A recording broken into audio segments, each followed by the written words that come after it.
नमस्कार. श्री सेवा या यूट्यूब चॅनलवर तुम्हा सर्वांचे मनापासून स्वागत करते आणि आजच्या व्हिडिओला सुरुवात करते. आज आपण नवरात्रीत अखंड दिवा का लावायचा आहे, कसा लावायचा, दिवा लावण्याची योग्य पद्धत, नियम आणि महत्त्व याविषयी माहिती घेणार आहोत. चला तर मग आता व्हिडिओला सुरुवात करूया.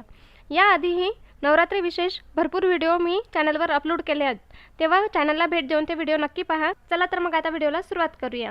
तर पहा, दिवा हा प्रकाश पसरवतो आणि प्रकाश हा ज्ञान पसरवतो. देवांकडून आपल्याला संपूर्ण ज्ञान मिळावं म्हणून आपण देवाजवळ दिवे लावतो. कोणती पूजा असो किंवा कोणतेही समारंभाचे लोकार्पण असो, सर्व शुभ कार्याच्या सुरुवातीस दीप प्रज्वलन करण्याची प्रथा आहे.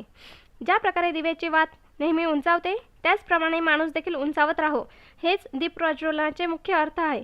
म्हणून सर्वांचे कल्याण हो अशी इच्छा बाळगणाऱ्या माणसाने दिवा लावताना दीपमंत्र आवर्जून म्हणावायचा असतो. हिंदू धर्मात कोणतेही शुभ काम करताना दिवा लावतात. सकाळ आणि संध्याकाळ पूजा करताना देखील दिवा लावतात.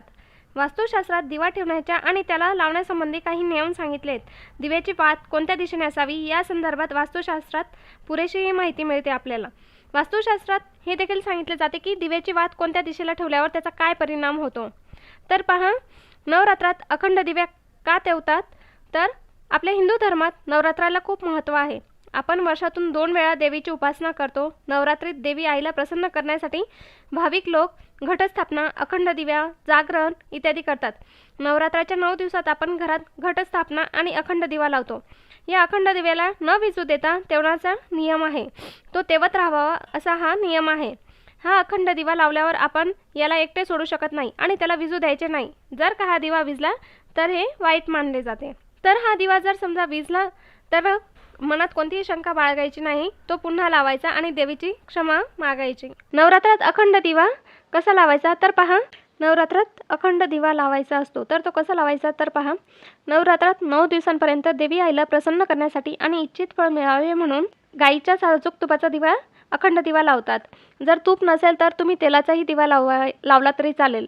तेलामध्ये तिळाचे किंवा मोहरीच्या तेलाचा दिवा लावायचा आहे. जर तुपाचा दिवा लावला तर तो देवीच्या उजव्या बाजूला ठेवायचा आणि जर तेलाचा दिवा लावला तर तो देवीच्या डाव्या बाजूला ठेवायचा असतो. तर असा दिवा आपल्याला लावायचा आहे. नवरात्रीत 9 दिवस दिवा तेवत ठेवणे याला अखंड दिवा म्हणतात.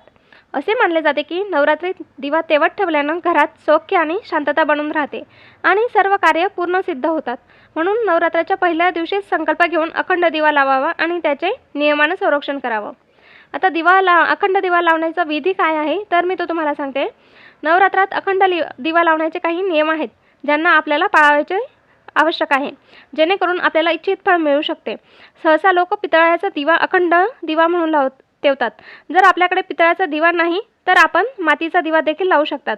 मातीचा दिवा अखंड दिवा म्हणून ठेवण्यापूर्वी दिव्याला संपूर्ण 1 दिवस पाण्यात भिजवून ठेवा आणि त्याला पाण्यातून काढून स्वच्छ कपड्यानं पुसून वाळवून घ्या. शास्त्रानुसार नवरात्रात अखंड दिवा लावण्यापूर्वी आपण मनात काही संकल्प घेतो आणि देवी आईला विनवणी करतो की आमच्या सर्व इच्छा पूर्ण होऊ दे. अखंड दिवा कधीही जमिनीवर ठेवू नये. दिवा नेहमी चौरंग किंवा पाटावर ठेवावा, नंतर लावावा. दुर्गा देवीच्या समोर जर आपण जमिनीवर दिवा ठेवत आहात तर त्याची खाली आधी अष्टदल कमळ ठेवा. हे अष्टदल कमळ आपण गुलाल किंवा रंगीत तांदूळाने देखील काढू शकतात. अखंड दिव्याची वात देखील महत्त्वाची असते, तर ते आता मी त्याच्याविषयी सांगते. तर पहा, ही वात रक्षासूत्र म्हणजे कलावापासून बनवलेली असते. 1.25 हाताचा मापाचा हा रक्षासूत्र असतो. पूजेत वापरला जाणारा कच्चा कापूस घेऊन वात वळवतात आणि ती वात दिव्याच्या मध्यभागी ठेवतात. अखंड दिवा लावण्यासाठी साजूक तुपाचा वापर करावा. जर आपल्याकडे दिवा लावण्यासाठी तूप नसेल तर आपण तिळाच्या तेलाचा दिवा लावू शकतात. मोहरीचे तेल शुद्ध असल्यास वापरू शकतात. अखंड दिवा देवी आईच्या उजव्या बाजूस ठेवावा, पण जर दिवा तेलाचा असल्यास त्याला डाव्या बाजूस ठेवावं. दिव्याला वारं लागू नये म्हणून त्याचा वर काचेचं झाकण ठेवावं. संकल्प पूर्ण झाल्यावर कधीही दिव्याला फुंकर मारून विझवू नये. दिवा स्वतःच शांत होऊ द्या. ईशान्य कोण म्हणजे उत्तर पूर्व दिशा ह्याला देवी देवांचं स्थान मानतात. म्हणून अखंड दिवा पूर्व दक्षिण दिशा म्हणजे आग्नेय कोणात ठेवणं शुभ असतं. लक्षात ठेवा की पूजेच्या वेळी दिव्याचं तोंड पूर्वीकडे किंवा उत्तरेकडे असावं. अखंड दिवा ठेवण्यापूर्वी हात जोडून श्री गणेश, देवी दुर्गा आणि भगवान शंकराची पूजा करावी. दिवा लावताना मनातल्या मनात आपल्या इच्छेबद्दल विचार करा आणि देवी आईला विनवणी करा की पूजेच्या सांगतासह माझ्या सर्व इच्छा पूर्ण व्हाव्या. अखंड दिवा लावताना हे मंत्र म्हणावे. ओम जयंती मंगला काली भद्रकाली कृपालिनी दुर्गा क्षमा शिवा धात्री स्वाहा स्वधा नमोस्तुते. किंवा मग दीपज्योती परब्रह्म दीपज्योती जनार्दन दीपो हरति मे पाप संध्या दीप नमोस्तुते दीपो ज्योती परब्रह्म दीपो ज्योतिर्जनार्दन दीपो हरतु मे पाप संध्या दीप नमोस्तुते शुभम करोति कल्याणम आरोग्यम सुखसंपदा दुष्टबुद्धि विनाशाय च दीपज्योती नमोस्तुते शुभम करोति कल्याणम आरोग्यम धनसंपदा शत्रुबुद्धी विनाशाय दीपकाय नमोस्तुते हे मंत्र म्हणायचे आहेत।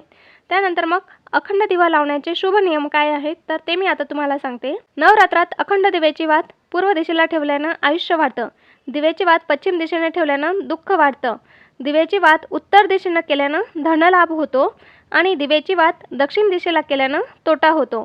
हा तोटा माणसाच्या किंवा धनाच्या रूपात देखील संभवतो। कोणतेही शुभ काम करण्याच्या पूर्वी दिवा लावताना या मंत्राचा जप केल्याने त्वरित यश प्राप्ती होते। अखंड दिव्याची उष्णता दिव्यापासून सुमारे 4 वोल्ट जाणवली पाहिजे, असा दिव्या भाग्याचं सूचक असतं। दिव्याची वात सोनेरी असावी, ज्यामुळे आपल्या जीवनात धनधान्य अफाट मिळतं आणि व्यवसायात प्रगती होते। जर अखंड वात विनाकारणास्तव स्वतःच विझल्यास घरात आर्थिक संकटे येण्याची शक्यता असते। दिव्यात पुन्हा पुन्हा वात बदलू नये, दिव्याने दिवा लावणं देखील अशुभ मानलं जातं। असं केल्याने आजारात वाढ होते आणि मंगळ कार्यात अडथळा येतो। नवरात्रात मातीचा अखंड दिवा लावल्यानं आर्थिक भरभराटी येते आणि आपली सर्वत्र दिशांमध्ये कीर्ती वाढते। नवरात्रात दिवा लावल्यानं घरात आणि कुटुंबात सौख्य शांती आणि पितृशांती लाभ मिळते। नवरात्रात तुपाचा आणि मोहरीच्या तेलाचा अखंड दिवा लावल्यानं सर्व शुभ कार्य सिद्ध होतात। नवरात्रात विद्यार्थ्यांना यश प्राप्तीसाठी तुपाचा दिवा लावावा। जर आपल्याला काही वास्तुदोष असल्यास त्याला दूर करण्यासाठी वास्तुदोषाच्या ठिकाणी तिळाच्या तेलाचा दिवा लावावा। शनीच्या दुष्प्रभावापासून सुटका मिळवण्यासाठी नवरात्रात तिळाच्या तेलाचा अखंड दिवा लावावा। हा अखंड दिवा शुभ मानला जातो। तर ही अशी माहिती होती। ही माहिती तुम्हाला कशी वाटली ते कमेंट करून नक्की सांगा। तसेच व्हिडिओला लाईक व शेअर करा आणि चॅनलला सबस्क्राईब करून बेल आयकॉनवर ऑलसाठी क्लिक करा, म्हणजे पुढे येणाऱ्या व्हिडिओचे नोटिफिकेशन तुम्हाला मिळेल। धन्यवाद। श्री गुरुदेव दत्त। जय माता दी।